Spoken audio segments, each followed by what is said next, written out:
জোর করে কোনো কিছু আদায় করতে নেই। বন্ধুত্ব, ভালোবাসা, সম্মান, কারো প্রতি কারো নাছোড়বান্দা টান, এইগুলো ভীষণভাবে ভেতর থেকে আসবে। শেষ মুহূর্তে কেউ প্ল্যানে ইনক্লুড করলে বুঝবেন আপনাকে অপশনে রাখা হয়েছে। বেশ কয়েকবার ফোনটা কেটে দিলে বুঝতে হবে ওপারের মানুষটা আপনাকে চাইছে না। চোখের জল অস্বীকার করে কেউ হাত ছেড়ে এগিয়ে যেতে চাইলে তাকে যেতে দিন। আপনার প্রয়োজন তার কাছে ওইটুকুই।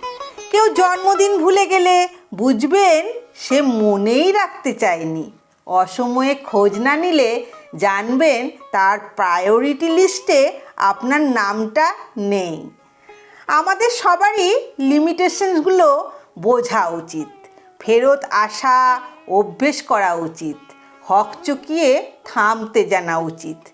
যে বা যারা কদর করছে না তাদের মন দরজার চৌকাঠে মাথা ঠেস দিয়ে ঠায় দাঁড়িয়ে থাকার প্রয়োজন নেই এবং নেই।